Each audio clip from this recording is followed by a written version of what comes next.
Okay, looking at number 4 of these work solutions, we are asked, does the cost of a movie depend on its length? Now that question in itself tells me we are looking for a relationship of one variable against another, and chances are, considering where we are in the course, this is going to be a regression. We are told data on the cost in millions of dollars and the running time in minutes for major release films in 2005 is found in this file. Okay, we want to obtain a fitted line plot, so we'll go to Minitab and do that. We're asked what is the residual standard deviation and the R-squared, and what do they tell us? What are the assumptions? So we'll have a look at that and check them. And then we're asked here something about the standard error and the ability of our model to make predictions. So taking us to Minitab, we have the data here. So we've got the name of the movie. Ooh, some really bad ones, maybe the odd good one. Anyway, all right, we've got the budget here in millions of dollars, and we've got the running time in minutes. Now, there's other stuff in here, but we're not interested in that data right now. Okay, we need to get a fitted line plot because the first question is always, do the data look like they have a linear relationship? All right, we are trying to predict the budget of a movie based on its running time. So budget on the Y, time on the X, we want a linear model. And because we're going to need it anyway, we need to look at residual plots. We want to do 4 and 1. And we may as well get Minitab to store them. So I'm clicking here on the Store tab, Store Residuals, and Minitab is going to put them after the last column in use if I need to have them. Okay, let's move that out of the way and let's talk about this thing. So first of all, you eyeball this and you are asking yourself, does this look like a linear relationship? Now, on first glance, you're looking at this and saying, ugh, I don't know, points are all over the place. But if we ignore this data point here, which is row number 115, whatever that movie is, this one here looks like an outlier, and there's probably a couple up here. So if we kind of ignored these few and this one right here, there is more or less, probably more or less than more, a linear relationship in that as the runtime increases, there seems to be somewhat of an increase in the budget, which kind of is what we would expect. All right, so we look at this, it's somewhat linear. I can't say that it's a strong relationship because we got a lot of scatter going on here. We have the equation for the line of best fit. There's my slope, my y-intercept, and here's my residual standard deviation, and here's my R-squared. So let's bring these into our Word file. Bring that plot in. All right, we're asked to comment on what we see. So like I've said, and I'll go in and type this in afterwards, this looks like a fairly weak, positive, linear relationship. It would be stronger, perhaps, if we could remove some of these outliers. However, we're not asked to do that. All right, now we're asked what is the residual standard deviation. The residual standard deviation is the S value up here in the box. And it says that, where am I going here? So S is equal to 32.9. What does this mean? This means that the data points, deviate around the line of best fit, on average by $32.9 million, because the standard deviation is always talking about the deviation of points in the y direction from the line of best fit. So the unit is always going to be in whatever unit your y-axis is in. Alright, so I got a fairly wide scatter of points from this regression line is really what this is telling me. Because $32.9 million seems like a lot of deviation. Alright, what is the R squared and what does it tell us? According to what I have up there in the box, it's 15.4%. So what can we say? 15.4% of the movie budget can be explained by the length of the movie. Alright, so roughly 15% of your budget is explained by the length of the movie, which means that roughly 85% of the budget, 85%, is not being explained by this model. There might be lots of other things that might go into explaining the cost of the movie, like who are the stars and all of that kind of stuff. But anyway, alright, so there's that. Now we are asked, what are the assumptions? Well, the assumptions are, whoops, hang on now, what's going on here? What have I got done with myself?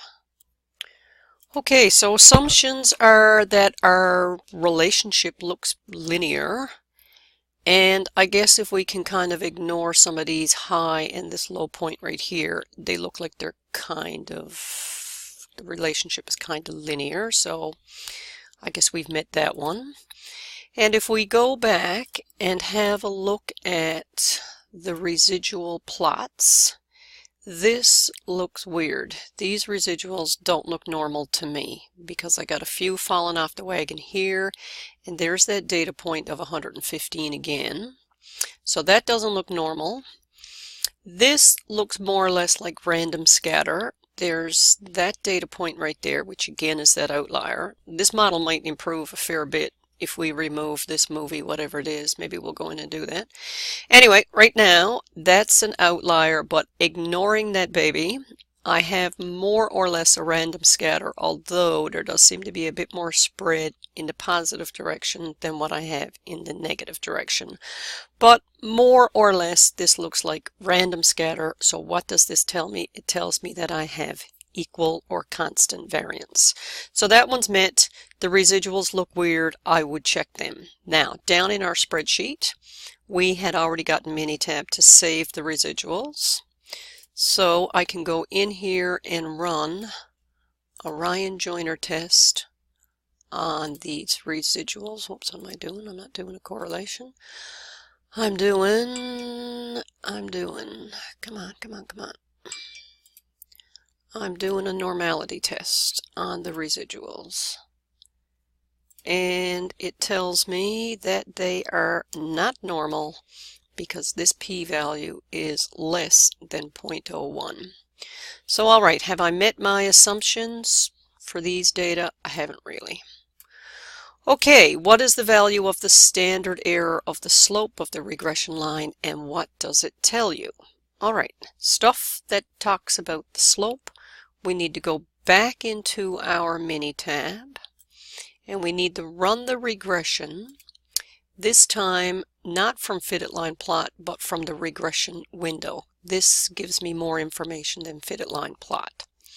Alright, I want to fit my regression model. The response is always your y-axis. That in this case is the budget of the movie. And you are trying to predict the budget based on the runtime of this movie. Now I'm not going to do anything else with this. Say OK. Alright, and Minitab is flagging for me, by the way, where I have large residuals and what data points are unusual. And the movie that's in row number 115 has a high residual and is unusual. And also movie 18, and movie 105. So Minitab's flagging for us where we have some weird data points.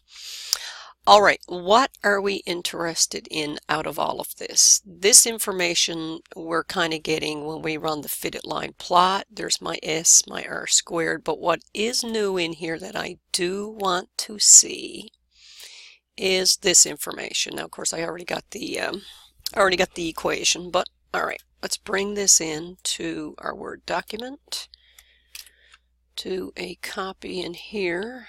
Turn off that mess. All right, and what does it say? Let me scroll down here for a second. All right, so we have the information on our coefficients, and runtime is our x-axis. So this is my slope, and this is the standard error of my slope. So what is the value of the standard error of your slope? Standard error of the slope, which I think the notes call SEB in a bracket or something, is equal to 0.154. Now, when I have the slope and I have the standard error, I could go find a confidence interval on where to expect the true slope. And that formula says take the slope, go out plus or minus. Hang on here now. Go out plus or minus. You're not asked to get a confidence interval, but anyway. Your slope plus or minus some t-value that comes out of your table times the standard error of your slope. So the standard error of your slope basically is going to allow you to calculate the confidence interval in which we expect to find the true slope of the relationship between all movies produced in whatever year this was. Can't remember. What did it say? All movies produced in 2005, the budget of those movies, and their runtime length. Okay, what is your opinion of using this model to make predictions? My opinion is this model is not going to be great. How come? Well, the big issues right here are that we got a lot of scatter of points around the line. That's reflected in this very large standard deviation and the very small r². So, for example, if I plugged in a runtime on this movie and tried to make a projection or a prediction of what its budget is going to be, chances are I'm going to be off by about $33 million. Like, that is humongous, is really what that means. And of course, what this model says is your runtime only allows you to account for 15.4% of the budget. So, do I have a whole lot of confidence in this model? No, I don't. All right, I will fill in this stuff with all the information from Minitab and have that posted.